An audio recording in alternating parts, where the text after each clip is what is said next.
Je viens vous parler de la France de la Révolution et de l'histoire, qui est pour moi l'histoire d'une découverte, l'histoire d'une véritable conversion. Ce que je croyais savoir sur la Révolution française, jusqu'à il n'y a pas très longtemps, c'est que la Révolution française a été le soulèvement du peuple contre les privilèges indus de la noblesse et du clergé. La Révolution française a fait de la France un modèle pour le monde. Et l'année du bicentenaire, j'ai vu dans un bureau une affiche accrochée au mur qui disait que la Révolution française, 1789, était le marque-page de l'histoire. Il y a un avant Révolution française et un après Révolution française. Comme la France est grande, la France de la Révolution. La Révolution s'est faite parce que le roi défendait les privilégiés et le roi a trahi le peuple. La prise de la Bastille marque le début d'un processus qui a vu l'émergence du peuple. Croyez-moi si vous voulez, faites-moi plaisir, croyez-moi, jusqu'à il n'y a encore pas très longtemps, j'étais persuadée que c'était ça la vérité, parce que depuis très jeune, et j'étais à la communale, on m'a inculqué ces mensonges comme autant de vérité.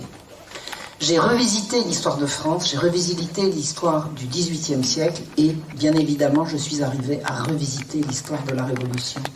Et j'ai découvert un aspect méconnu, et je voudrais vous faire une suggestion. Si, avant de parler de la Révolution, nous parlions de la dette, ça vous dit quelque chose? La dette. Eh bien, c'est de ça dont je vais vous parler. En 1720, c'est-à-dire 5 ans après la mort du grand roi, Louis XIV, le système de l'eau, qui s'est soldé par une faillite retentissante, avait tout de même permis de réduire de 50% la dette que le grand roi avait laissée à la France, une dette due aux guerres calamiteuses qui avaient marqué la fin de son règne. Mais il n'était pas responsable de la calamité, il en était juste responsable de sa résolution. La dette, à la fin du système de l'eau, était passée de 80 millions de francs, ou de livres, comme on disait à l'époque, à 48 millions. À l'époque, le prêt à intérêt n'existait pas. Pourquoi? Parce que le prêt à intérêt était par l'Église interdit. L'Église a toujours interdit l'usure, comme d'ailleurs toutes les grandes civilisations ont interdit l'usure. Donc le prêt à intérêt n'existait pas. Comment donc le roi s'endettait-il? Eh bien, une partie substantielle de la dette était constituée par des rentes que le roi de France versait en échange de capitaux que les particuliers lui versaient. Quand le roi ne pouvait plus rembourser les capitaux qu'on lui avait avancés, tant qu'il le pouvait, il augmentait les impôts. Une gestion saine et rigoureuse des finances publiques amenait peu ou prou à l'équilibre. On faisait baisser la dette et l'équilibre pouvait repartir. Mais survienne une guerre, l'équilibre était rompu et l'obsédant processus de la dette était enclenché. Et l'histoire du XVIIIe siècle est l'histoire de cette dette. L'hôtel de ville de Paris était le lieu où étaient versés les arrérages des rentes. Vous aviez donné votre argent au roi, il n'était pas question de prêter, vous donniez votre argent au roi et il vous versait des rentes, et les rentes étaient payées par l'hôtel de ville de Paris. Les rentes étaient nominales. Vous donniez votre argent au roi et il vous remboursait vous. C'était nominal et ça se faisait devant notaire. Or, en 1749, sont apparues les premières rentes aux porteurs. On pouvait donc les négocier et les vendre. Vous aviez donné votre argent au roi, il vous versait une rente et vous pouviez dire à quelqu'un « j'ai une bonne rente, est-ce que ça t'intéresse ?» Et a commencé la spéculation sur les effets royaux. En 1754, c'est le règne de l'abominable marquise de Pompadour qui avait son ascendant sur le roi pour quantité de raisons et toutes mauvaises. Moreau de Séchelles, qui était l'équivalent du ministre des Finances, a emprunté pour 22 millions qu'il a transformé en 2,5 millions de rentes viagères annuelles. Tous les ans, le roi devait rembourser 2,5 millions de rente pour un capital de 22 millions. Que signifiait la rente viagère? Quand le prêteur, ou le donneur, le créancier donnait son argent au roi, la rente était éteinte quand le créancier mourait. Je donne mon argent au roi, il me verse une rente, je meurs, la rente s'arrête. C'est la rente viagère. Donc, tant que le créancier est vivant, le roi paye. La Pompadour était issue de ces milieux d'argent. Je ne vais pas vous faire une leçon sur la Pompadour, mais elle a été quasiment conçue pour être mise dans le lit du roi, et elle a été conçue dans un milieu de financiers qui voulaient s'enrichir aux dépens de la France, et notamment du roi de France, Louis XV. Année après année, les emprunts se sont succédés et la dette s'est alourdie. Le roi devait payer des rentes dont le chiffre augmentait sans arrêt, mais pas les revenus. La dette augmente et les revenus stagnent. La date fatidique pour le règne, pour la royauté, je la situe à 1763. Que se passe-t-il en 1763 ? La France vient de perdre une guerre considérable, qui est la guerre de 7 ans. La France perd le Canada, la France perd ses colonies. Quand on perd la guerre, on doit la payer à ses propres frais. Quand vous avez gagné la guerre, vous la faites payer par les vaincus. Quand vous l'avez perdue, c'est vous le vaincu, c'est vous qui devez payer la guerre, la dette. Et la dette était déjà considérable. Et la guerre de 7 ans s'est soldée par un désarroi du trésor. Et le roi a dû de nouveau emprunter, mais pour emprunter, c'est-à-dire pour convaincre les gens qui ont de l'argent de le prêter au roi, il faut leur faire de bonnes conditions. Si vous avez de l'argent et que le roi dit « je le veux », oui, majesté, je veux bien vous le donner, mais il va falloir m'en promettre. Et donc, pour avoir de l'argent, il faut faire de bonnes conditions. Et en novembre 1758, c'est-à-dire quelques années avant, était paru un nouvel emprunt du roi, remboursable en rente viagère, mais non pas sur une tête, mais sur plusieurs têtes. C'est-à-dire que vous avez de l'argent, vous le donnez au roi, et vous allez dire « sur ma tête ». Non, pas sur ma tête, sur la tête de mon fils, disons. C'est-à-dire que si vous prêtez de l'argent sur votre tête, vous avez de l'argent, vous avez entre 50 et 60 ans, admettons, vous avez une espérance de vie, elle est maximum d'une vingtaine d'années. Mais si pour avoir de l'argent, le roi accepte que la dette soit gagée sur la tête de votre fils ou de votre petit-fils, le poids de la dette va singulièrement s'alourdir. Et quand la dette n'est pas constituée sur une tête, mais sur plusieurs, on va rentrer dans un cycle de folie qui va ruiner le trésor royal.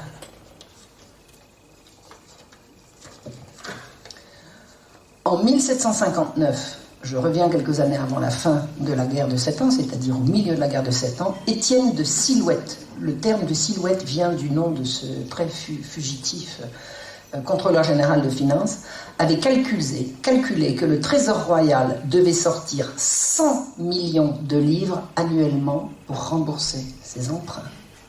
En 1720, la dette était de 48, on est arrivé à 100 annuels. Les recettes étaient de 286 millions, c'est-à-dire que le roi dépensait plus du tiers de son budget pour rembourser ses créanciers. Il n'y avait donc que 2 solutions, soit réduire les dépenses, soit augmenter les revenus. Il n'y a pas de troisième voie. 1763, c'est l'année charnière. L'Angleterre a gagné. Elle domine désormais les mers et la France a perdu le Canada. 1763, c'est une année charnière également parce que ça marque la fin de la guerre entre les jésuites et les jansénistes et le triomphe des jansénistes. Les jésuites sont chassés de France, les jésuites avaient l'oreille du roi, les jésuites étaient opposants autant qu'on pouvait l'être au libéralisme économique et à l'esprit des Lumières, les jansénistes, quoi qu'ils en aient dit à l'époque, étaient les alliés objectifs, quelquefois plus que ça, mais à tout le moins objectifs, du mouvement des Lumières. 1763, les jésuites sont chassés. Le roi qui va venir, il ne va pas venir tout de suite, il va venir en 1774, c'est-à-dire dans 11 ans, Louis XVI sera le premier roi qui n'aura pas le bénéfice des conseils de ces extraordinaires intellectuels qui étaient les jésuites de l'époque. 1763, les jésuites sont chassés de France et un certain Voltaire a dit « La voie est libre ». Voltaire était l'agent de la bande protestante et effectivement, la voie était libre. La voie de quoi? La voie du libéralisme économique contre lequel les rois de France, depuis qu'ils existaient, s'étaient tous posés en rempart. Le libéralisme, c'est quoi? C'est un mot nouveau qui s'appelle la physiocratie, mot inventé par un certain Dupont de Nemours. Le libéralisme, c'est le mouvement de l'encyclopédie. Le libéralisme, c'est une théorie divulguée par un certain François Quesnay, charlatan qui se fait passer pour médecin, proche de la Pompadour, donc proche du roi. Et ces gens sont des fous qui veulent démontrer l'évidence. Voyez-vous, plus belle imbécilité que de vouloir démontrer une évidence. Une évidence se démontre d'elle-même, ou alors ça n'est pas une évidence. Et les physiocrates étaient des gens qui voulaient démontrer l'évidence que pour que tout le monde s'enrichisse et que tout le monde aille bien, il faut laisser faire, laisser passer. C'est-à-dire briser toutes les défenses des petites gens et des producteurs que les rois de France, depuis qu'ils existaient, avaient opposé à la barbarie économique. Économie, excusez-moi, je fais un contresens. L'économie est un mot inventé à l'époque. Économiste ou physiocrate, c'est l'équivalent. Donc, l'expérience libérale va se jouer à ce moment-là. On explique au roi, on ne peut pas augmenter les impôts, on ne peut pas rembourser les dettes, il faut augmenter les revenus, et pour augmenter les revenus, il faut laisser faire, laisser passer. Et c'est là qu'a lieu la première expérience libérale de libre circulation des subsistances. Le pain du peuple, qui était pour le roi absolument sacré, va devenir une marchandise comme une autre. Peter Brabeck, ancien directeur de Nestlé en 2005. L'eau est bien sûr la matière première la plus importante dont nous disposons aujourd'hui dans le monde. La question est de savoir si nous devons privatiser l'approvisionnement normal de la population en eau. Et il y a deux opinions différentes sur le sujet. La première opinion, que je trouve extrême, est présentée par les ONG, organisations non gouvernementales, qui s'acharnent à affirmer que l'eau est un droit public. Le pain du peuple, qui était pour le roi absolument sacré, va devenir une marchandise comme une autre. Cela signifie qu'en tant qu'être humain, vous devriez disposer d'un droit à l'eau. C'est une solution extrême. L'autre opinion dit que l'eau est une denrée alimentaire comme une autre. Et comme toute autre denrée alimentaire, elle devrait avoir une valeur marchande. Personnellement, je pense qu'il est préférable de donner une valeur à un produit alimentaire. Au lieu que le pain du peuple se vende au peuple d'abord et aux marchands ensuite, sur les places de marché sous la surveillance de la police du roi, le pain du peuple, la substance du peuple, va pouvoir être acheté par n'importe quel commerçant directement chez le producteur et vendu au prix qui lui conviendra et qu'il réussira à le payer n'importe où. En quoi consiste l'économie de marché pour l'époque? Ça consiste à dire le pain, le grain est porté au marché le plus proche du domicile du producteur. La population des villages alentours se sert la première. Ce qui reste après le passage de la population est confié aux marchands qui vont le faire entrer sur le, on ne disait pas le marché du grain, mais qui vont pouvoir le porter ailleurs pour le vendre plus loin. La police de l'époque et la police du roi, la police des grains, vérifient qu'on ne dérobe pas à la population son pain, son grain, et que les marchands passeront après la population. Voilà. L'expérience d'économie de marché libérale va consister à dire on va laisser faire les marchands, les prix vont augmenter, c'est pas grave. Pourquoi c'est pas grave? C'est même très bien. L'idée était d'aider le roi à solder la dette. La royauté sans dette, sans dette, sans dette, sans dette, et faire monter le prix du grain, c'est enrichir le laboureur, on pourra par la taxe augmenter les rentrées du roi, etc., etc. En fait, l'économie de libre-échange a été proposée au roi pour résoudre son problème de dette, la dette. Et donc cette première expérience d'économie de marché a commencé en 1763 et dès 1775, 64, vous avez des émeutes absolument partout en France. Pourquoi? Les gens arrivent au marché pour acheter du pain, il n'y en a plus. Il est parti là-bas, il y a des charrettes qui s'en vont. Et il en reste, oui, il en reste, mais 20% plus cher, 30% plus cher. Les gens ne sont pas brusquement devenus plus riches et ils n'arrivent plus à acheter leur pain. Mais le pain, c'est avec ça qu'on se nourrit. C'est pas le pain pour mettre du beurre au petit déjeuner pendant qu'on va manger autre chose à midi. Le pain du peuple devient trop cher à l'issue de cette première expérience d'économie de marché. Il y a des révoltes partout, partout, partout en France. L'économie libérale, l'économie de libre-échange, jette les Français sur les routes. Ils courent après les convois de grains. Des désordres perpétuels sont recensés par dizaines, par vingtaines. Il y aura un nouveau pic en 1775, parce que l'expérience libérale de 64 à 70 va s'arrêter pendant le court ministère de Terray. Ensuite, le roi Louis XV va mourir. Et quand le roi Louis XVI va arriver, ça va recommencer. Les émeutes ont lieu dans les villes, mais près des fleuves, parce que le grain est chargé sur des péniches ou sur des barges, et il remonte les rivières et les canaux, et les gens courent derrière. Quand le grain est accessible, quand les gens réussissent, quand la population réussit à récupérer son grain, on le détourne vers le marché, c'est-à-dire que les gens ne volent pas le grain, ils le récupèrent et ils le ramènent sur la place de marché, d'où il n'aurait pas dû sortir avant que la population se serve. Donc c'est ce qu'on appelle l'économie morale, c'est comme ça qu'on considère. Il y a l'économie de marché ou l'économie morale. Donc on détourne le grain vers le marché, sinon on le cherche, puis on demande que son prix soit accessible à tous.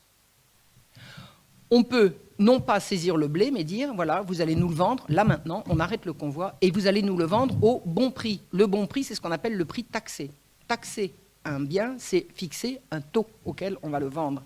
Le peuple impose sa loi, la loi qui était celle du roi et qui devient maintenant celle des marchands. Les femmes jouent un rôle majeur dans ces émeutes du blé. Elles sont porteuses de couteaux ou de pierres qu'elles cachent dans leur tablier.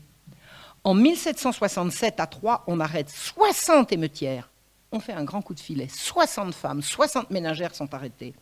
À Saint-Brieuc, les femmes essayent de brûler les navires qui sont prêts à lever l'ancre avec les grains à l'export.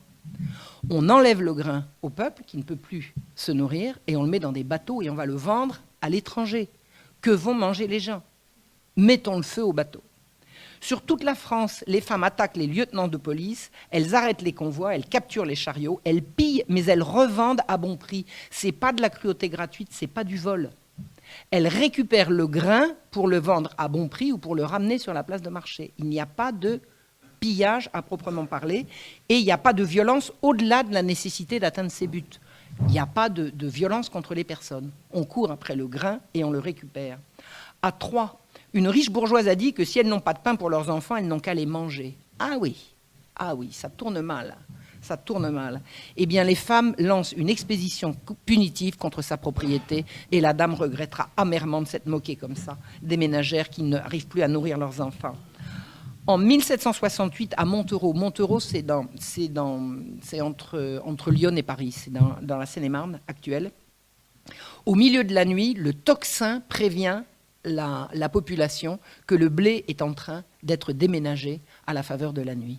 Les gens sortent et la troupe tire sur la population et les convois de blé partent. C'est ça la violence économique. On retire au peuple le pain de la bouche. Il va se passer en 1775 ce qu'on appelle la guerre des farines. Louis XVI, qui vient d'arriver au pouvoir en 1774, appelle un certain Turgot, homme des Lumières. On lui a expliqué que les Lumières allaient tout arranger, que c'est la raison, que c'est le renouveau, que l'ancienne France, tout ça c'est dépassé, qu'il faut se plier à des nouvelles façons de faire et à une nouvelle intelligence du monde. Et Turgot explique au roi qu'il faut faire flotter le prix du blé. C'est-à-dire que le roi, la police du blé, la police du roi, fixait de façon autoritaire, ne fixait pas de façon autoritaire, puisque la taxation était toujours négociée. Mais une fois que le prix avait été fixé par la taxation, le roi l'imposait. Le prix était imposé une fois qu'il avait été taxé. Et le Turgot explique, on va laisser flotter le prix du blé, on va arrêter de l'imposer, et s'il augmente trop, eh bien, augmentera le revenu des pauvres. Si les pauvres n'arrivent plus à se payer le pain parce qu'il est devenu trop cher, on va les aider à gagner plus. Et vous savez comment on va faire? On va faire des ateliers de charité. Et les ateliers de charité, c'est d'aller chercher les gens qui n'arrivent plus à vivre et puis leur faire casser des cailloux, faire des ponts, faire des routes. Je veux dire, c'est les travaux forcés, quoi. Je veux dire, avant, les gens pouvaient acheter, avec leur salaire, ils pouvaient acheter du pain. Maintenant, on a trouvé mieux. On va leur faire des canaux, des routes nouvelles et des vignes nouvelles. L'ouvrier de base, à l'époque, gagnait 6 sous par jour. 6 sous par jour, imaginons 24 € la journée. Un ouvrier de base gagne 24 € la journée. Quand le pain passe à 13 sous pour la journée, les intendants alertent le ministre. Attendez, vous gagnez 24, vous gagnez 16 sous et le pain va coûter 13. Vous imaginez? Les intendants alertent Turgot. Il n'y a pas lieu de tenir compte des murmures du peuple, répond Turgot. Il faut qu'il comprenne au contraire que son opposition, ses mouvements et ses violences ne serviront qu'à faire prendre des mesures les plus efficaces pour le contenir. On alerte, on dit attendez, les gens n'arrivent plus. Attendez, il faut que le peuple comprenne que maintenant c'est comme ça. Et s'il n'est pas d'accord, on lui tirera dedans. En mars 1775, le pain est à 12 sous dans toute l'île de France, c'est-à-dire 18 € pour un salaire de 24 pour les ouvriers. Le 31 mars, il est à 21 sous, 31 € la miche. En avril, 24 sous, 36 € la miche, 2 fois plus cher que ce que les 3 Parisiens sur 5 peuvent l'acheter. C'est une violence inouïe. Les gens ne peuvent plus s'acheter à manger. Il y a des émeutes à Dijon. Alors là, j'ai bien étudié les émeutes de Dijon parce que je suis bourguignonne d'une part, d'autre part, c'est parce que ça a commencé à Dijon et que je me suis vraiment penchée sur le sujet. Il y a eu des émeutes absolument extraordinaires. Les biens d'un meunier et d'un procureur de ses amis ont été entièrement dévastés par une foule en furie. Une foule en furie. On a arrêté 40 meneurs. Des meneurs. Ce pas des gens qui ont faim, ce sont des gens entraînés par des meneurs. C'est comme ça chez ces gens-là. Jamais une foule ne se met en marche autrement que parce que des gens sont venus la voir en disant « Allez là-bas, il y a des coups à prendre ». C'est comme ça que ça se passe pour ces gens-là. Donc on arrête 40 meneurs à qui on dit que ce n'est pas le prix du pain le problème, c'est la bêtise du peuple. Le peuple croit que le pain est trop cher. Il croit que le pain est trop cher. Et Turgot écrit « Je ne suis pas étonné, monsieur, du tumulte arrivé à Dijon. Toutes les fois qu'on partage les terreurs du peuple et surtout ses préjugés, il n'y ait point d'excès auquel il ne se porte. Quand le peuple veut un pain à prix taxé, il est victime de ses préjugés. » Préjugés. Et Louis XVI, le jeune Louis XVI, qui est âgé de 20 ans à l'époque, ajoute de sa main « Autant je désire que mon peuple soit heureux, autant je suis fâché quand il se porte à des excès où il n'y a nulle trace de raison. » Oui, c'est vrai, c'est pas de la raison. C'est juste de la faim et de la peur. Parce que là, les gens, les Français, commencent à comprendre que les choses tournent mal et que leur subsistance n'est plus assurée. Et si le roi n'assure pas la subsistance, à quoi il sert? Le roi est là pour assurer la subsistance. Il n'est pas là pour nourrir le peuple, il est là pour garantir que le peuple pourra se nourrir. Et là, les choses tournent mal. Turgot insiste auprès de Dijon. Ce n'est pas le peuple qui doit vous conduire, c'est la loi.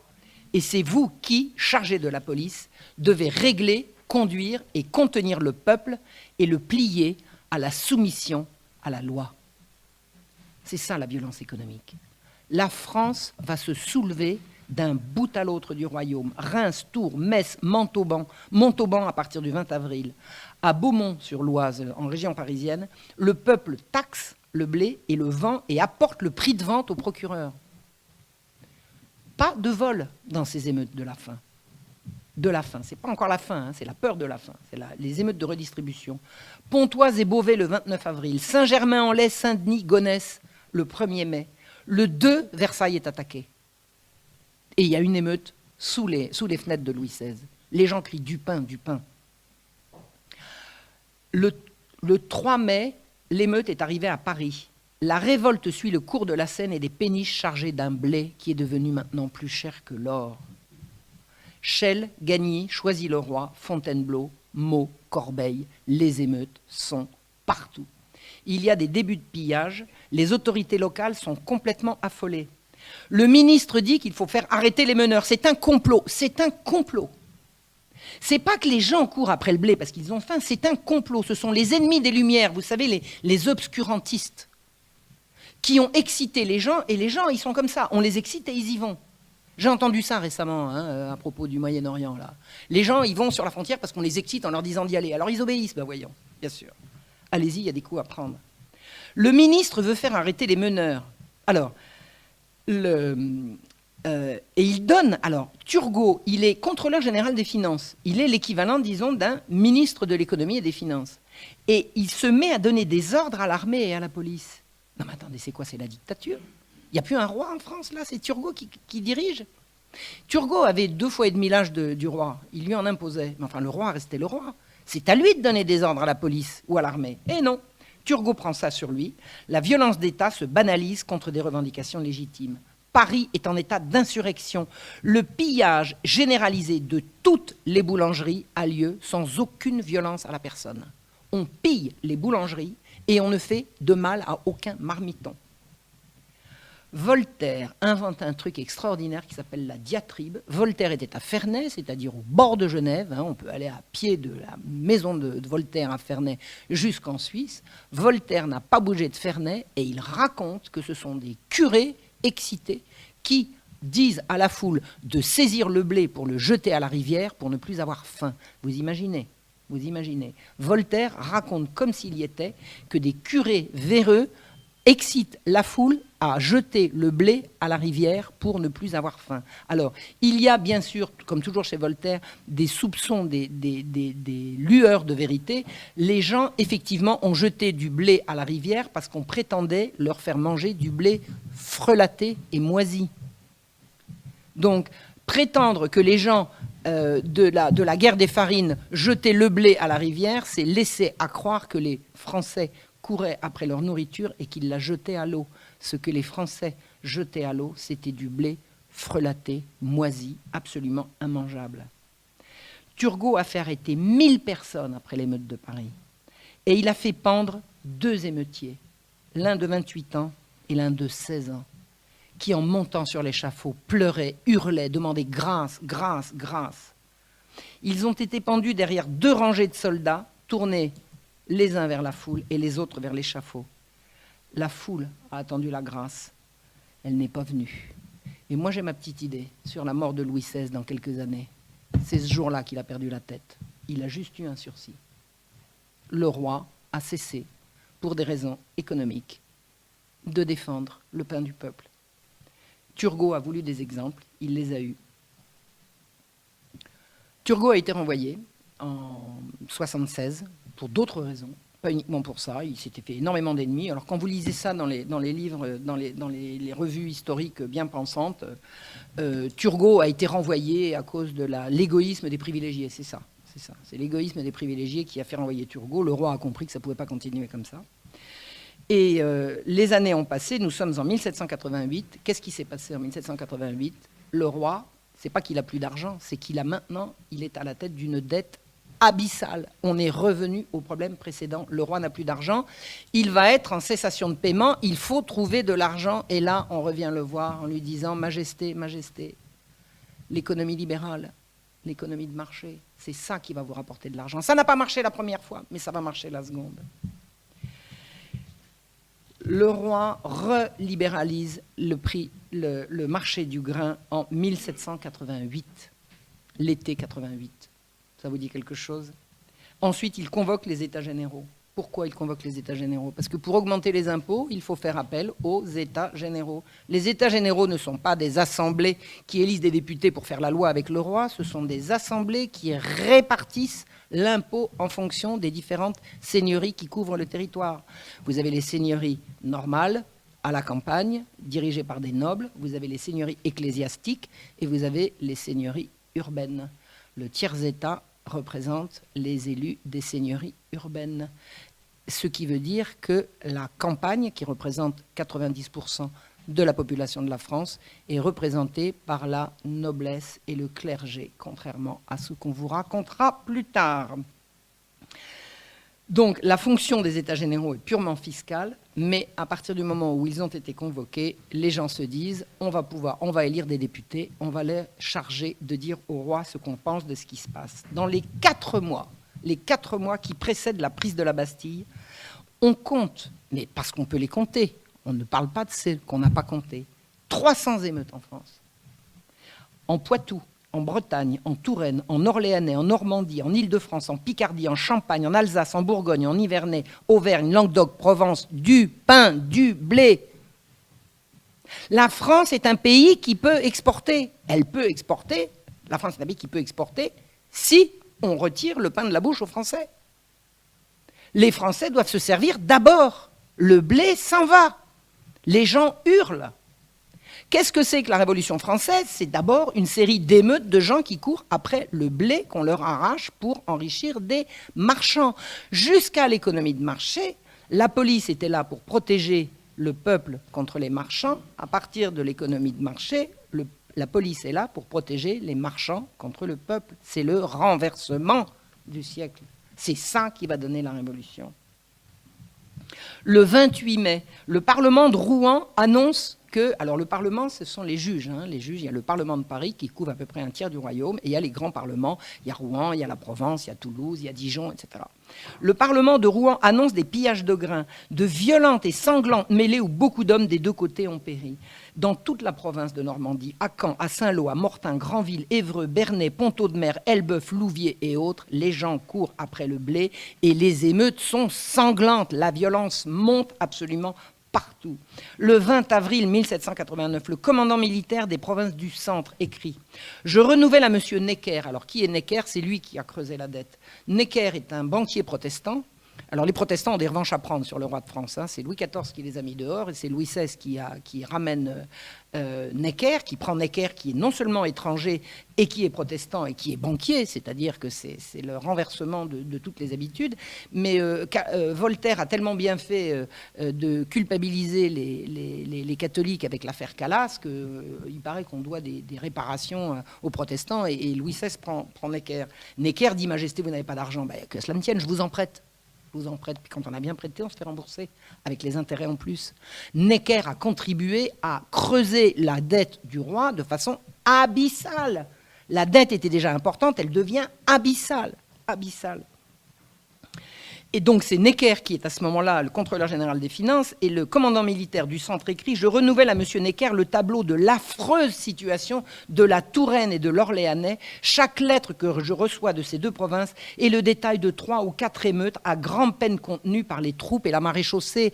On demande aux troupes et à la maréchaussée de tirer sur des gens qui cherchent du pain. Et ce n'est pas les façons de faire au Royaume de France. La maréchaussée n'est pas là pour empêcher les gens de manger. Ça n'est pas comme ça que ça s'est passé. Et voilà que brusquement, on demande à la police et à la maréchaussée de rétablir l'ordre contre des gens qui ont faim.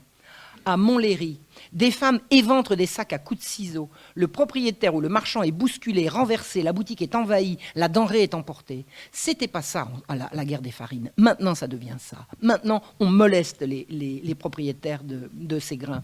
À Bray-sur-Seine, le 1er mai, 4000 villageois venus de 15 km à la ronde, armés de pierres, de couteaux, de bâtons, forcent les laboureurs et fermiers qui ont apporté le grain à les vendre le moins cher et menacent de recommencer au marché suivant.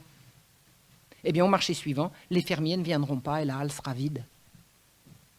L'émeute, déclenchée par la rareté du blé, augmente la rareté du blé.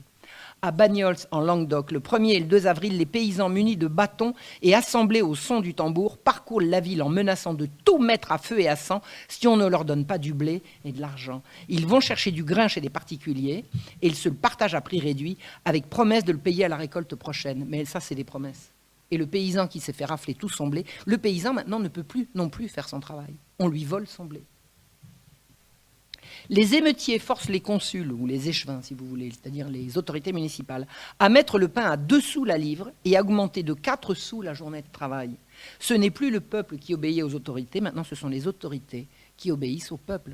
Parce que les autorités craignent le peuple. Et le peuple est en train de se déchaîner comme se déchaîne n'importe quelle foule de gens qui ont faim. Tous les agents de l'autorité plient, terrifiés et incapables de comprendre ce qui se passe. Pourquoi leur demande-t-on de tirer sur la foule alors qu'avant ils étaient là pour la protéger? Ils craignent désormais pour leur vie et ils sentent qu'ils vont être foulés aux pieds ou jetés par la fenêtre. Alors, ils cèdent.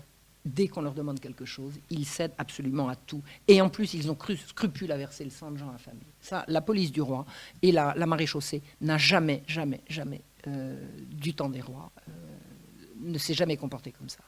Et la Révolution, enfin ça sera, si vous voulez, un jour une autre conférence, parce que j'ai énormément de détails là-dessus. Mais disons que les autorités et les gendarmes ne savent pas comment faire face à cette violence déchaînée. À Nantes, l'hôtel de ville est envahi et les échevins font baisser le prix du pain. La foule demande de faire baisser le prix du pain et ils le font. Alors que dans la règle telle qu'elle est maintenant appliquée, il ne faut pas faire baisser le prix du pain. Il faut que le marché, c'est-à-dire la loi de l'offre et de la demande, détermine le prix du pain. Donc, les autorités se mettent à obéir à la foule et à désobéir au roi. À Sète, la ville de Sète, les autorités lâchent tout, le peuple a saccagé leur maison et leur commande. Ils font publier à son de trompe que toutes les demandes sont accordées au peuple. Il n'y a plus d'autorité. On va chez le paysan, on lui vole son grain et ensuite on lui vide sa cave. Pourquoi se gêner puisqu'on est là et que ça marche? Après avoir taxé le grain, on se met à le voler, sus aux accapareurs, le négociant en blé, c'est l'affameur. Les autorités sont toutes dépassées, la force publique est devenue insuffisante et chancelante. Nous sommes à 1 mois de la prise de la Bastille. Une fois que l'autorité est à terre, que les familles ont... Les familles, ce sont des familles qui courent après le blé, ce sont ce qu'on appelle les honnêtes gens. Une fois que les familles ont déclenché l'anarchie pour les raisons et de la façon dont je vous dis, qui est-ce qui sort et qui va se mêler? La racaille, les brigands, les repris de justice, les braconniers, les gens sans foi ni loi, sans feu ni lieu, se joignent aux familles et se servent en même temps. Ensuite, ils ne se joignent pas aux familles, ils les précèdent, et puis ils s'en passent pour s'en servir. Au sud de Chartres, 300 ou 400 bûcherons hachent tout ce qui leur résiste et se font donner du pain au prix qu'ils veulent.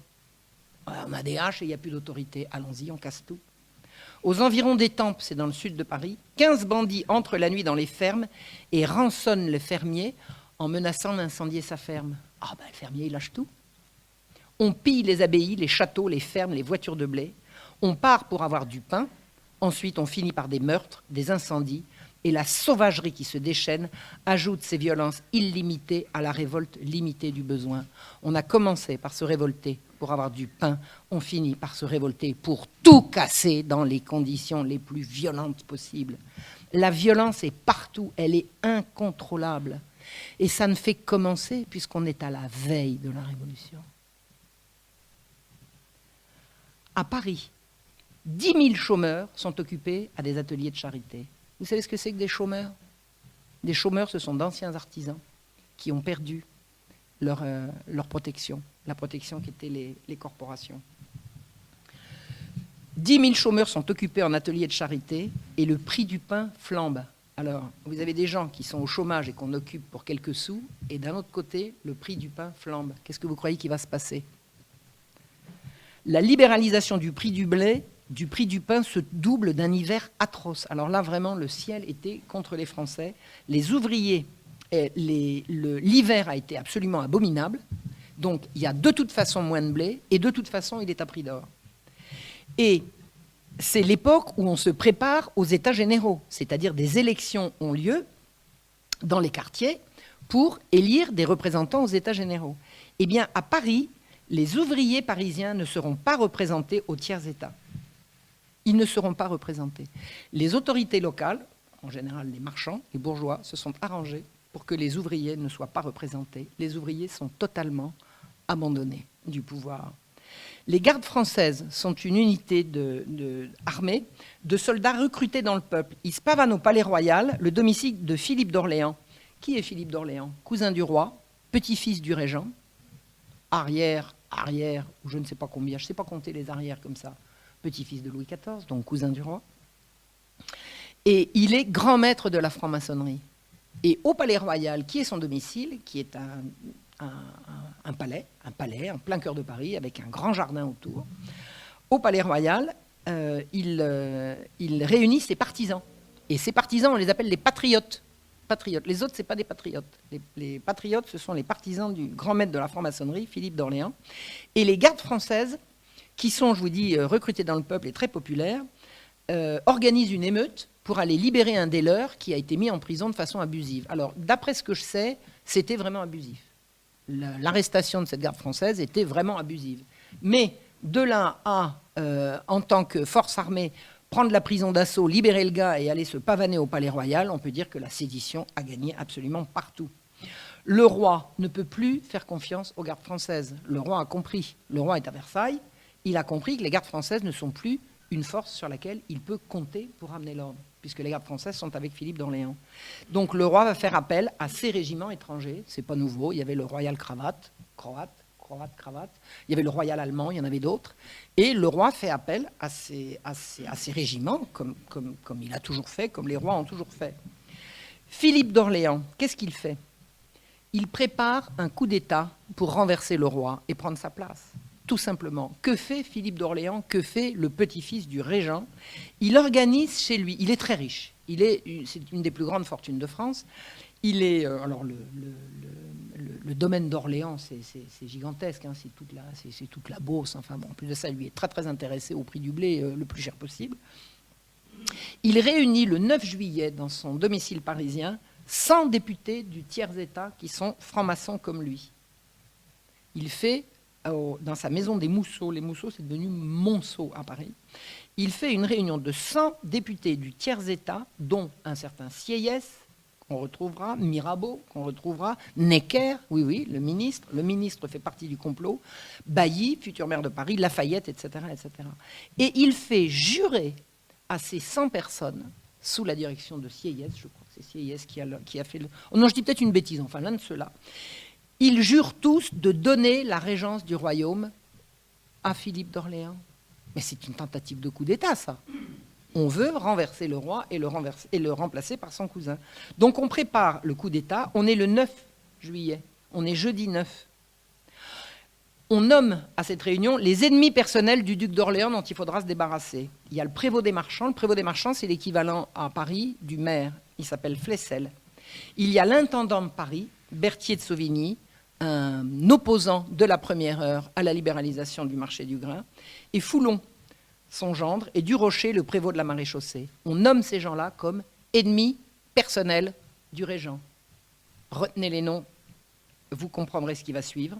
Et on prépare la formation d'une garde bourgeoise et on prépare quelques incendies dans la ville. C'est vraiment la préparation d'un coup d'État. L'émeute est prévue pour le lundi 13, mais ça ne va pas se passer tout à fait comme ils veulent. Alors ils distribuent à des hommes de main une liste de proscription. On distribue à des gens qu'on paye, qu'on arme et qu'on paye, une liste de gens qu'il faudra éliminer le moment venu. Et on appelle le peuple à prendre les armes contre ses ennemis.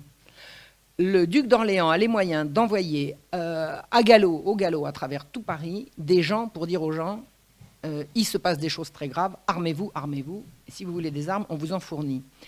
On fait entrer à Paris des brigands retenus aux barrières. Alors, les barrières, c'était, si vous voulez, les espèces de frontières de Paris. Hein. On entrait à Paris par des barrières. Et quand vous étiez un individu patibulaire que vous ne pouviez pas justifier de là où vous alliez loger, on vous retenait aux barrières. On ne laissait pas entrer dans Paris des gens en qui on ne pouvait pas faire confiance. Eh bien, on va les chercher. On va chercher tous les brigands retenus aux barrières et on leur donne quoi? Des armes.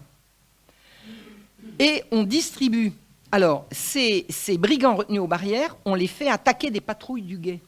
Le guet, c'est la garde des Parisiens. Donc des patrouilles du guet sillonnent Paris. On lâche les brigands sur les patrouilles du guet qui les désarment. Ils leur cassent la figure, ils leur prennent leurs armes. Donc on augmente les armes qu'on a et puis on diminue la protection des Parisiens en cassant la figure aux gens qui sont là pour les protéger. Et on distribue des billets. Alors, il paraît que les gens qui ont écrit le livre dont je vous parle, en l'occurrence là, Hubert Lamarle, racontent qu'on a retrouvé des billets écrits et distribués à des gens pour leur dire de rejoindre le Palais Royal où on leur donnera de l'argent. Je vous rappelle qu'il y a 10 000 chômeurs à Paris. 10 000 chômeurs, vous voulez gagner de l'argent, venez nous rejoindre au Palais Royal, on vous donnera des sous et des armes. À Versailles, le roi a été informé, parce qu'on ne réunit pas 100 députés à Paris sans qu'il y ait des espions au milieu. Vous savez, alors des espions ou simplement des domestiques. Hein. Les domestiques qui servent la soupe, ils sont capables de répéter. C'est toujours par les domestiques que ça se passe d'ailleurs. Hein. J'ai des tas d'anecdotes là-dessus. Enfin, je ne dis pas que c'est toujours, mais enfin c'est souvent. Et le roi a compris que son ministre, Necker, est du complot. C'est-à-dire que la personne à qui il a confié de redresser les finances de la France est en train de préparer son renversement. Alors qu'est-ce qu'il fait? Il le renvoie. On renvoie Necker, on ne va pas garder un ministre séditieux. Les conjurés du Palais Royal impriment et diffusent partout que le roi va dissoudre l'Assemblée nationale. Alors, l'Assemblée nationale, c'est quoi? C'est les États généraux qui se sont réunis à Versailles, se sont autoproclamés Assemblée nationale, ce qu'ils n'avaient pas le droit de faire. Les États généraux, ce sont les délégués des différentes seigneuries qui doivent présenter les doléances du peuple et régler le problème fiscal de la répartition de l'impôt. Ils se sont autoproclamés Assemblée nationale et ils ont autoproclamé Assemblée constituante. Donc, ce que racontent les conjurés du Palais Royal, c'est le roi va dissoudre l'Assemblée nationale et arrêter tous ses membres. Ils inventent. Mais ça ne mange pas de pain, il n'y a pas le téléphone pour vérifier. Vous voyez ce que je veux dire? Paris et Versailles, je crois que c'est 12 ou 15 kilomètres. 15 kilomètres. Bon, l'information ne va pas aller assez vite pour qu'on sache si c'est vrai ou pas. Et ils racontent et ils impriment que le roi fera tirer au canon sur Paris si Paris bouge et qu'il fera sabrer les femmes et les enfants dans la ville, etc. Donc c'est-à-dire que ces gens inventent que le roi s'apprête à venir mettre Paris en coupe réglée, ils l'inventent, ils l'impriment et ils le distribuent dans les rues. Dimanche 12 au matin, les fausses nouvelles arrivent disant qu'à Versailles, on égorge des députés. Vous avez déjà entendu qu'on a égorgé les députés à Versailles? On invente. On invente la veille que le roi va et on invente le lendemain que le roi a. Il a quoi? Commencé à égorger les députés et que la troupe se dirige vers Paris qui va être mis à feu et à sang. La foule se dirige vers le Palais Royal, lieu de toutes les nouvelles. Il y a tous les jours au Palais Royal, à heure fixe, un petit canon tac, qui donne l'heure. Et le petit canon, tac, au moment où il se déclenche, la foule dit « ça y est, ça a commencé » et elle s'ébranle. Et la foule s'ébranle à midi pour aller incendier les barrières. L'insurrection a commencé. Les conjurés, enfin, ce n'est pas les conjurés, c'est tous les hommes de main, vont voir le fameux régiment du Royal allemand en leur disant « vous venez avec nous ?» Royal allemand, fidèle au roi de France, lui. Au Palais Royal, Camille Desmoulins, jeune journaliste, bel homme, sympa, jeune, une espèce de figure de la Révolution que tout le monde est censé trouver sympathique. C'était vraiment... Enfin bref. Il harangue la foule, il monte sur une table et il harangue la foule en disant « Necker, adoré de tous, vient d'être renvoyé. » Alors, Necker, adoré de tous qui? De tous quoi? C'est vrai que Necker a été renvoyé. Necker était adoré de qui? Alors, je vais vous dire, Necker était adoré d'un certain nombre de gens, c'était les rentiers. Alors, comment a fait Necker pour ruiner le roi de France? Necker a prêté au roi des sommes colossales. Le roi a remboursé sous forme de rente à vie gagées sur des enfants de 3 à 5 ans. Des rentes à vie gagées sur des têtes d'enfants. Le roi est ruiné pour 100 ans. D'ailleurs, la dette n'a été soldée, je crois, que 100 ans plus tard. Le roi a été ruiné par Necker, mais Necker a enrichi les rentiers. Tous les gens qui avaient des rentes sur le roi disent « mais enfin, si le roi renvoie Necker, qui va payer nos rentes ?» La révolution, c'est quoi? Faire payer les rentes. C'est une révolution de rentiers. C'est les rentiers qui veulent que Necker reste en place. Donc, Camille Desmoulins raconte que Necker est aimé de tous, alors que je vous dis de qui il est aimé, et les régiments royaux allemands et les régiments étrangers vont venir nous égorger. Peuple de Paris, défendez-vous aux armes, aux armes. Et il est debout sur sa chaise, là. C'est pas sur sa chaise, sur une petite table au Palais Royal. On peut, si vous allez à Paris, aller au Palais Royal, on retrouve tous les lieux. Et il y a eu des échauffourées dans Paris, et on ramène 2 blessés triomphalement au Palais Royal. Voilà, la révolution a commencé. On est prêt pour le lendemain, et le lendemain, c'est le 13. Le 13, on est prêt pour le 13. À l'Hôtel de Ville, une réunion d'électeurs proches du duc d'Orléans décide la création d'une milice bourgeoise de 70 000 hommes, dont 12 000 seront recrutés immédiatement. C'est ça le coup d'État. Il n'y a pas d'autorité du duc d'Orléans sur la municipalité de Paris pour recruter une force bourgeoise armée. Qu'est-ce que c'est que ça? C'est un coup d'État. C'est un coup d'État. On va chercher un brasseur qui s'appelle Santerre. Il dirigera la milice du Faubourg Saint-Antoine. Et le brasseur Santerre, on le retrouvera pendant toute la Révolution, il commence par bourrer ses troupes de bière gratuite, et ensuite il les emmène à la bataille. Desmoulins recrute de son côté et distribue la cocarde aux couleurs du duc. Vous savez ce que c'était les couleurs du duc d'Orléans? C'était bleu, blanc, rouge. Et il distribue des cocardes aux couleurs du duc. Un homme de main du duc va dévaster tout l'entrepôt de grains de Saint-Lazare. Toutes les abbayes, tous les lieux religieux avaient des entrepôts de grains. La dîme que les gens payaient à l'église était payée le plus souvent sous forme de grains qui servaient de réserve. On avait besoin de réserve en cas de famine, en cas d'accident climatique, en cas de nécessité. Eh bien, ces gens envoient des hommes de main dévaster tout le blé de Saint-Lazare. On décide d'une nouvelle municipalité. Tous les nouveaux de la nouvelle municipalité sont des affidés du duc, sauf Jacques de Flesselles, le prévôt des marchands, qui faisait partie de la liste de proscription dont je vous ai parlé tout à l'heure, et qui dit « La garde bourgeoise est illégale ». Taisez-vous, monsieur. On a compris. Vous n'êtes pas avec nous. Vous êtes donc contre nous. À la tombée de la nuit, on est prêt. C'était pas aujourd'hui, ce sera demain. Demain, on sera le 14. Le 14 juillet au matin, on vient annoncer à l'hôtel de ville que 15 000 habitants du faubourg Saint-Antoine arrivent pour s'emparer de l'hôtel de ville. C'est pas vrai. C'est une fausse nouvelle. Jacques Flesselles dit « Ça, c'est certainement, vous savez, on dit un fake aujourd'hui. » Jacques Flesselles dit « C'est pas vrai. Je veux des preuves. » Il a raison. 3 fois, on réitère le mensonge. 15 000 émeutiers arrivent et veulent s'emparer de l'hôtel de ville. Flesselles dit « Je ne vous crois pas. » Et c'est Flesselles qui a raison. À la troisième mensonge, le comité municipal qui vient de se constituer contre le maire fait sonner l'alarme, dépaver les rues et former les barricades. Il fait lever des volontaires pour résister à l'ennemi qui dévaste le faubourg au cri de « à la Bastille ». À la Bastille, il y a des armes.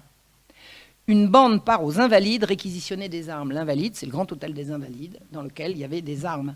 Des Invalides ont été corrompus depuis 10 jours à prix d'argent. Ça fait 10 jours que le duc d'Orléans envoie des gens soudoyer les Invalides pour que, le moment venu, ils ouvrent les portes. On ouvre les portes aux envahisseurs qui trouvent 28 000 fusils et des canons dont ils s'emparent. Les émeutiers sont donc armés. Il leur manque quoi? Les munitions qui sont à la Bastille. Camille Desmoulins se rend à la Bastille avec des volontaires.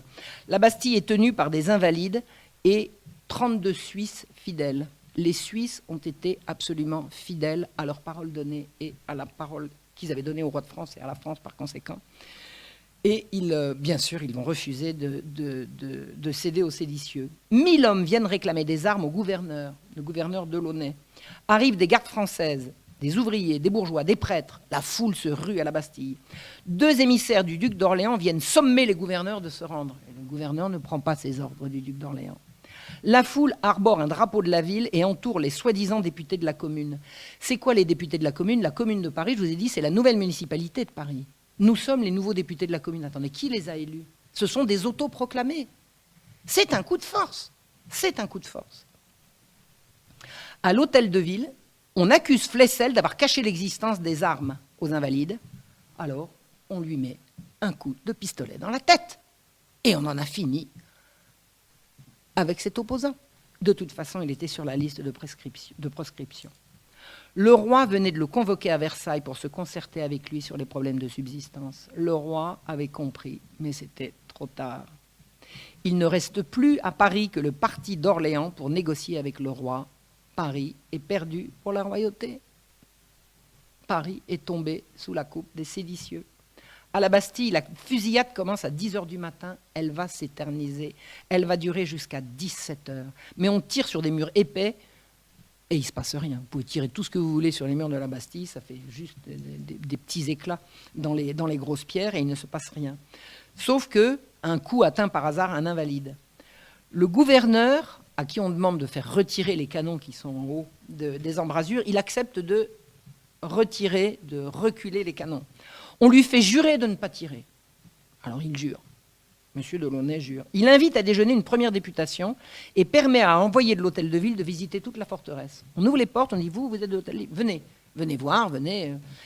le gouverneur de Launay ne cessera pas d'essayer de calmer les séditieux et de leur donner satisfaction tout en conservant l'autorité sur la forteresse dont il a la responsabilité.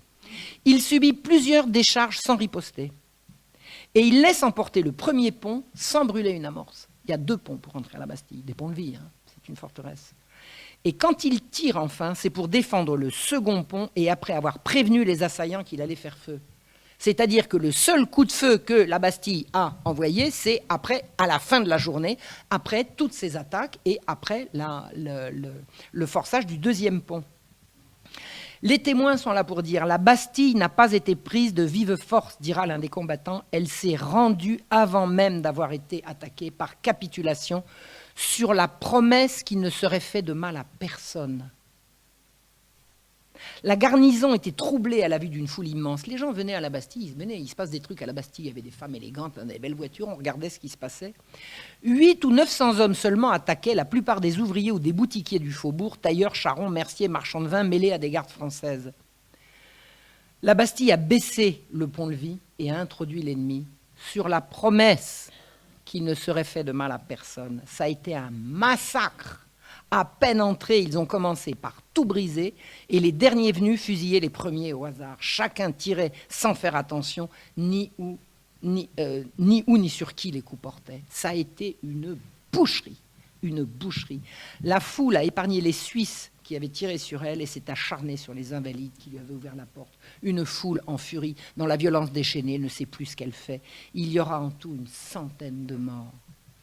On a entraîné les officiers, on en tue 5 avec 3 soldats, en route ou sur place, et on fait sortir le gouverneur Launay, qui reçoit un coup d'épée sur l'épaule, et on le tire vers la rue Saint-Antoine. La rue Saint-Antoine est la rue qui relie la Bastille à l'hôtel de ville.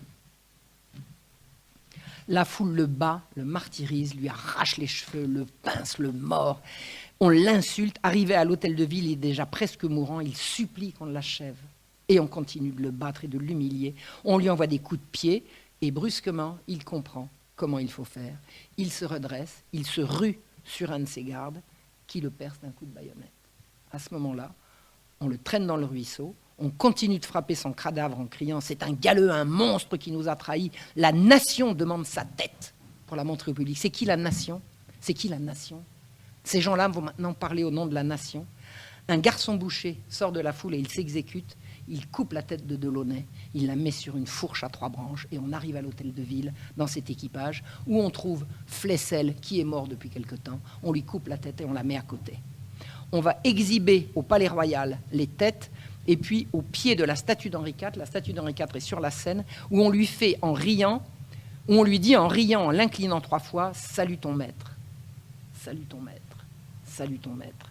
Paris est entre les mains des séditieux, le roi a perdu la ville, dans le mensonge et la violence la plus abjecte. Mais ce n'est que le début, nous ne sommes que le 14 juillet. La violence va se déchaîner, elle va devenir un mode de gouvernance, impossible de tout dire. Je ne peux pas vous raconter les violences de la Révolution, il y en a beaucoup trop. Il y en a beaucoup trop, on est obligé de faire des choix. Je vais vous parler de la violence contre le clergé, à partir de la constitution civile du clergé le 12 juillet 1792. Qu'est-ce que c'est que la constitution civile du clergé ? C'est l'intrusion de l'État dans l'Église. C'est-à-dire que l'État va régler les problèmes ecclésiastiques.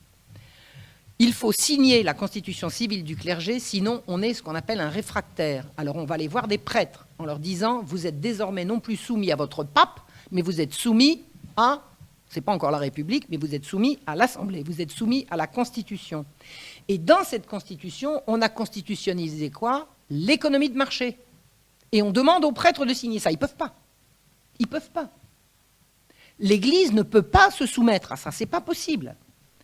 Les réfractaires, c'est-à-dire les prêtres qui refusent en leur âme et conscience de valider l'économie de marché qui a mis le pays à feu et à sang, parce que c'est de ça qu'on parle, vont être dénoncés publiquement comme des bêtes féroces, des incendiaires et des promoteurs de guerre civile. On les prive de revenus le 29 novembre 1791, plus de salaire versé à aucun ecclésiastique.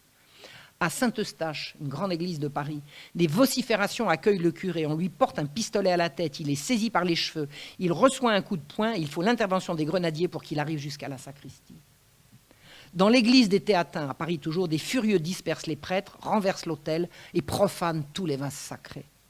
Des religieuses, écoutez bien, des religieuses, même les sœurs de Saint-Vincent de Paul, dont tout le monde connaît le dévouement, sont dénudées en public et fouettées.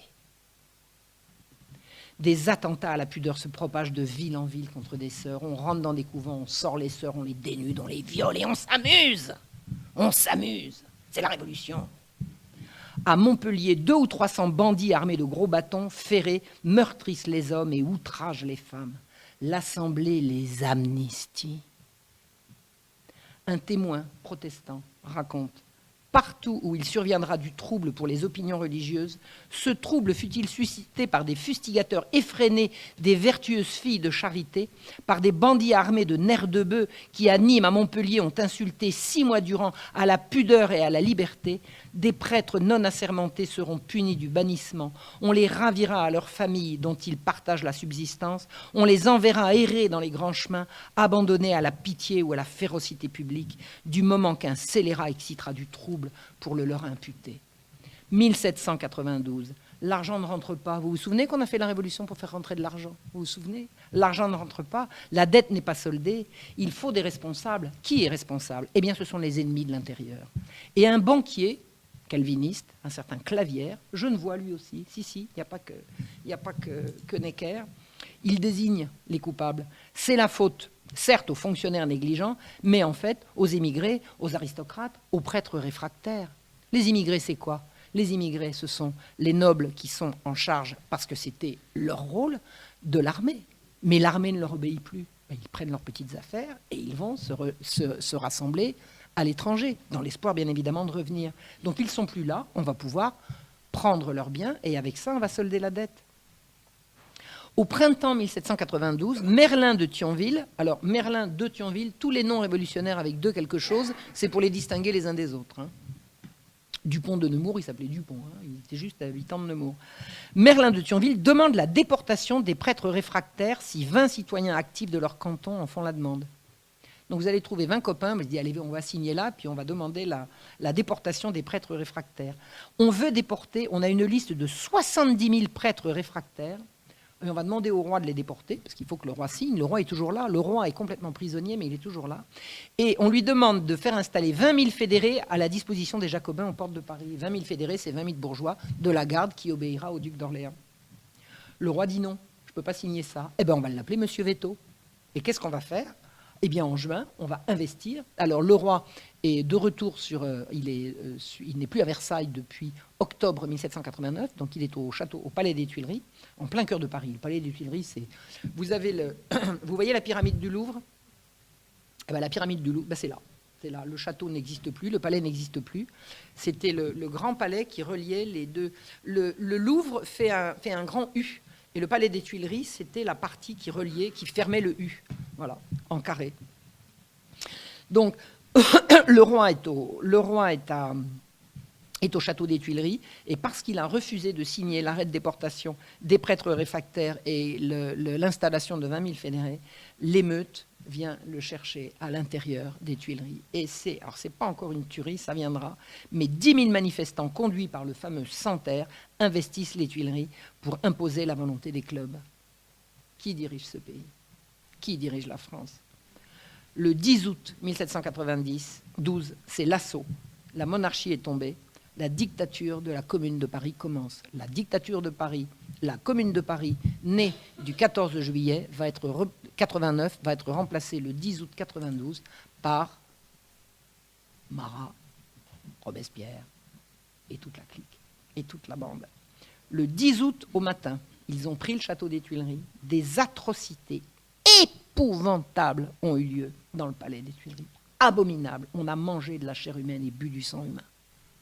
C'est d'une violence, c'est d'une sauvagerie, c'est indicible, c'est indicible. J'ai lu des témoignages, j'ai refusé d'aller au bout. Je ne peux pas lire des trucs comme ça, je peux simplement vous dire que c'est insoutenable. C'est insoutenable. Il y avait des grands feux dans les cuisines. Il y avait des grands feux dans les cuisines. Et à partir du 2 septembre, on va organiser quoi? Les massacres de septembre. Parce que ça ne fait que commencer. Ça ne fait que commencer.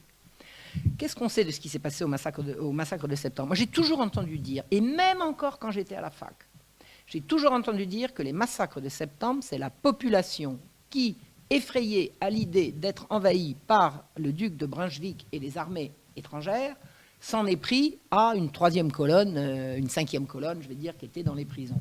C'est absolument pas la réalité. On sait exactement ce qui s'est passé parce que les réunions de la Commune de Paris ont toutes été consignées. Alors, on n'a plus ces archives-là parce qu'elles ont brûlé en 1871 pendant la deuxième Commune de Paris. Il y a la Commune révolutionnaire de 92 et ensuite il y a la Commune de Paris de 1871. Mais les archives avaient été dépouillées avant. Donc, on sait ce qu'il y avait dans ces comptes rendus. Donc, on sait qu'à partir du 10 août, le nouveau gouvernement de Paris, la Commune de Paris, va remplir les prisons. Remplir. De quoi? De prêtres, de religieuses, de gens à qui on en veut. Et les prisons, le 1er septembre au soir, les prisons sont pleines. Et la Commune de Paris embauche 235 égorgeurs, pas difficile à trouver, pareil, vous connaissez le principe du chômage. Voilà. Et on embauche 235 égorgeurs par un comité spécial de la Commune de Paris, spécialement créé à cet effet. Et ces égorgeurs seront surveillés par Pétion, futur maire, le maire de Paris, Manuel, qui laissera des souvenirs, qui a beaucoup écrit et qui terminera guillotiné, Robespierre, au milieu, Marat, et les officiers municipaux et les juges de paix, Panis et Sergent, qui sont payés par le ministre de l'Intérieur, Roland, ou par le ministre de la Justice, un certain Danton. Et on organise d'aller dans les prisons qui sont bondées, massacrer les prisonniers. C'est une abomination. 1400 détenus, c'est-à-dire des gens qui sont plus que sans défense, puisqu'ils n'ont même pas la possibilité de reculer ou de fuir, ils sont prisonniers. 1400 détenus. On les tue à l'arme blanche. Un bataillon de 50 soldats mettant les égorgeurs en joue les aurait neutralisés. Paris regorgeait de gardes nationaux qui étaient armés de pied en cap. On aurait donné l'ordre aux gardes nationaux, arrêtez-les, ils les arrêtaient immédiatement. C'est-à-dire que l'ordre a été donné de ne pas intervenir.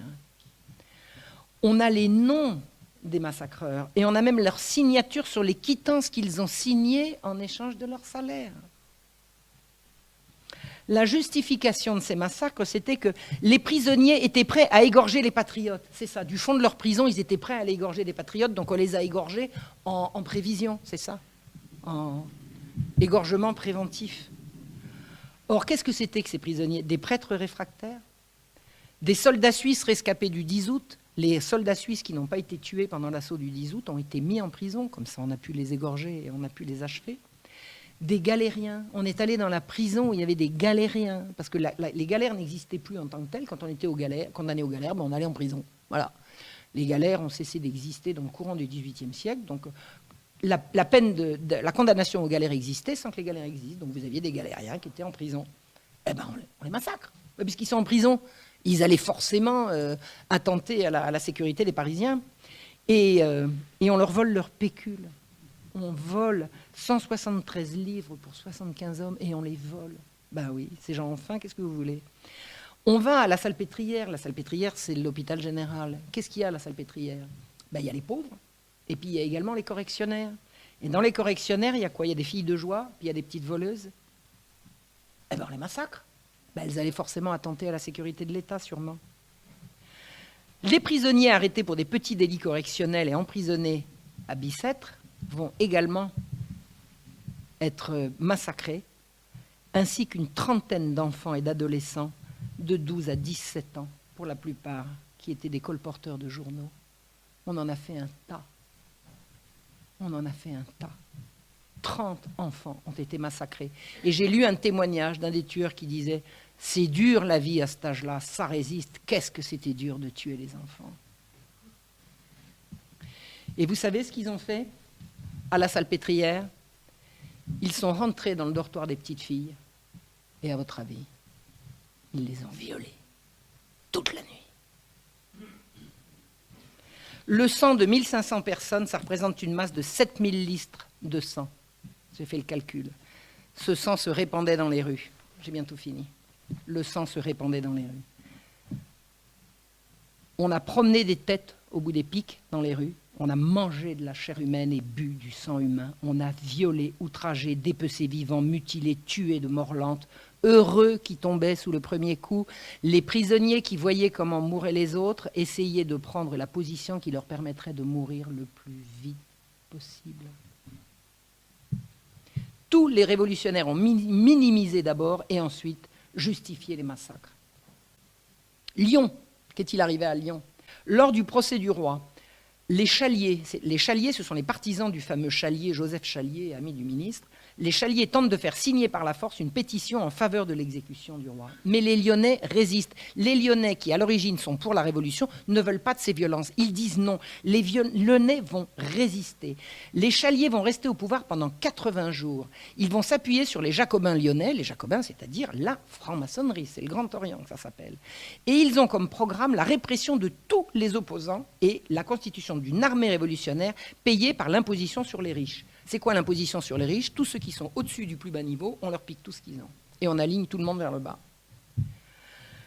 Le 29 mai 1793, les sections Lyon se soulèvent contre le gouvernement Chalier. On chasse les buveurs de sang, on veut le retour à une municipalité vraiment lyonnaise qui défende les intérêts des Lyonnais. On arrête Chalier, on le juge et on l'exécute.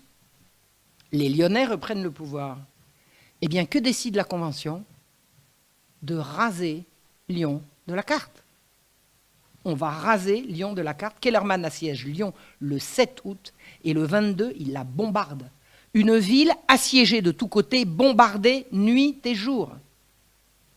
Une population de 120 000 âmes, il n'y a pas dans tout cela, non même pas 1500 patriotes, mais 1500 personnes que l'on puisse épargner. 150 000 personnes, on veut qu'il n'en reste même pas 1500. Le 9 octobre 1793, la répression est lancée contre la ville rebelle. Une rafle est organisée de tous les biens saisis au détriment des familles chassées de leur domicile. On pille, on tue, on guillotine, on viole. Officiellement, il y a eu 1682 exécutions. Un affidé de Robespierre en avoue 6000. En fait, il y en a eu beaucoup plus. Que dit Saint-Just? Vous avez à punir quiconque est passif dans la République et ne fait rien pour elle. Vous n'êtes pas républicain? Non, vous n'êtes pas pour la République. Alors, vous ne faites rien pour la République, vous êtes passible de punition. Entre le peuple et ses ennemis, il n'y a rien de commun que le glaive. Il faut gouverner par le fer ceux qui ne veulent l'être par la justice.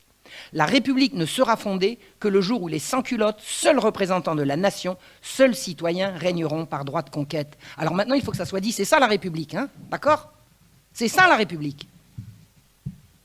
Le décret du 12 octobre dit « Le nom de Lyon sera effacé du tableau des villes de la République. La réunion des maisons conservées portera désormais le nom de ville affranchie. Il sera élevé sur les ruines de Lyon une colonne avec une inscription « Lyon fit la guerre à la liberté, Lyon n'est plus ». Parce que c'est la liberté, ça. C'est l'inversion des mots, l'inversion des valeurs. Ce sont des fous. Lyon est rebaptisé donc commune affranchie. Il ne restera que la maison du pauvre et les bâtiments consacrés à l'humanité et à l'instruction publique. On loge la troupe révolutionnaire chez l'habitant où on guillotine le mari et on se sert de la femme et des filles, vous devinez comment. On démarre la destruction des plus belles maisons de la place Bellecour et on tue près de 2000 personnes. Le 9 décembre, 209 fusillés pleines des brotteaux, achevés à l'arme blanche. On accroche des hommes à des arbres et on les mitraille. Vous savez ce que c'est la mitraille? On charge des canons avec des clous. Et on leur tire dessus, ils vont mettre 48 heures à mourir. La veille, des épouses, mères et sœurs en voile de deuil se rendent à l'hôtel de ville où siège le tribunal révolutionnaire. Elles se jettent aux pieds de Collot d'Herbois et de Fouché, qui les font jeter dehors en rigolant et en caressant leurs femmes, parce que c'était plus intéressant de faire l'amour que d'écouter ces malheureuses. Dorénavant, tout rassemblement de femmes sera interdit à Lyon. 2 femmes qui avaient manifesté malgré l'interdit sont condamnées à être attachées 6 heures durant aux 2 montants de la guillotine dégoulinante du sang des exécutions de la journée.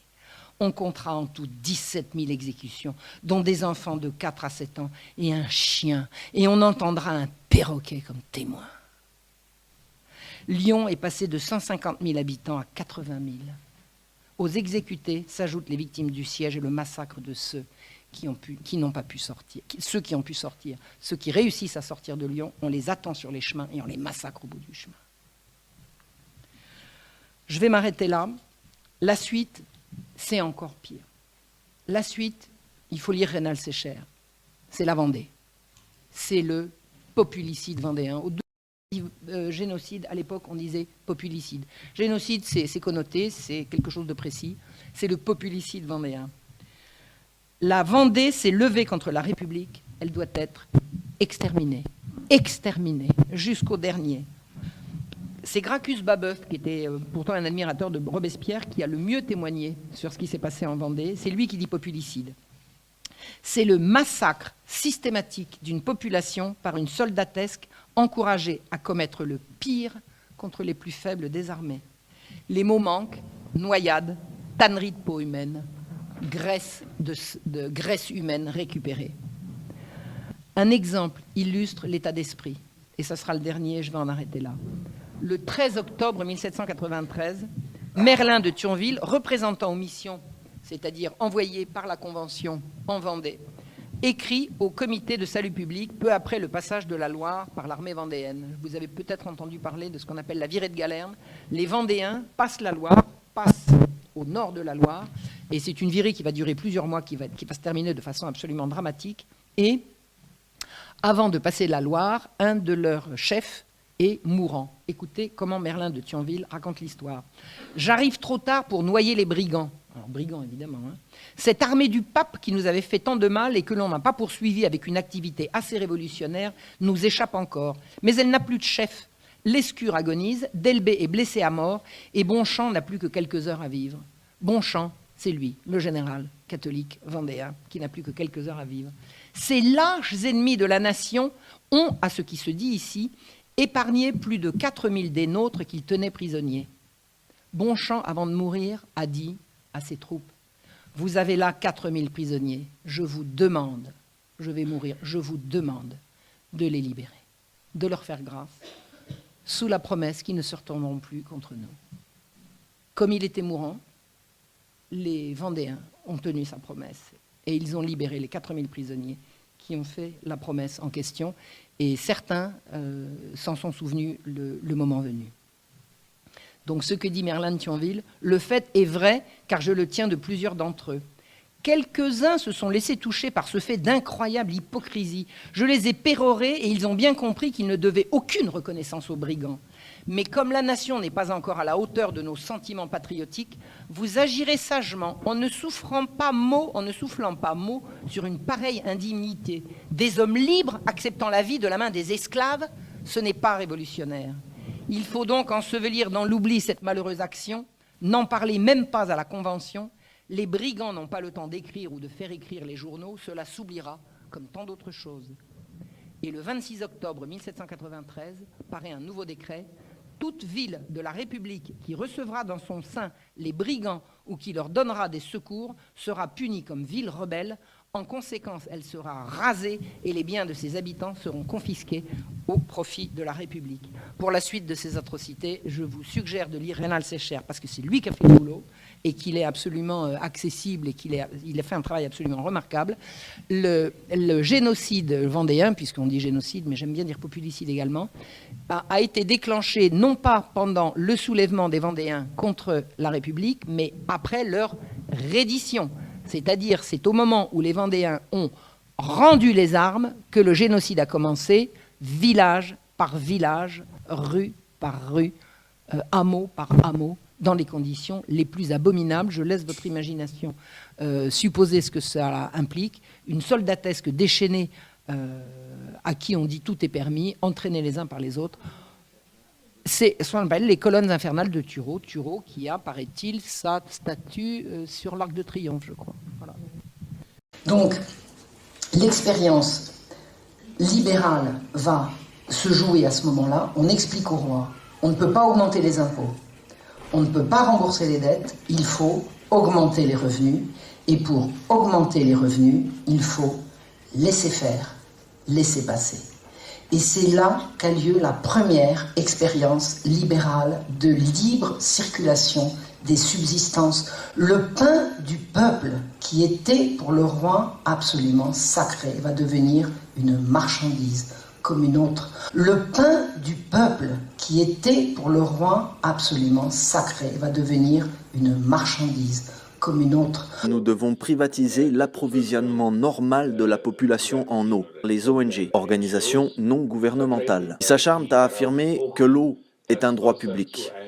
L'eau est une denrée alimentaire comme une autre. Et comme toute autre denrée alimentaire, elle devrait avoir une valeur marchande. Il y a cette belle chanson populaire autrichienne, « Le cher bétail a besoin d'eau ».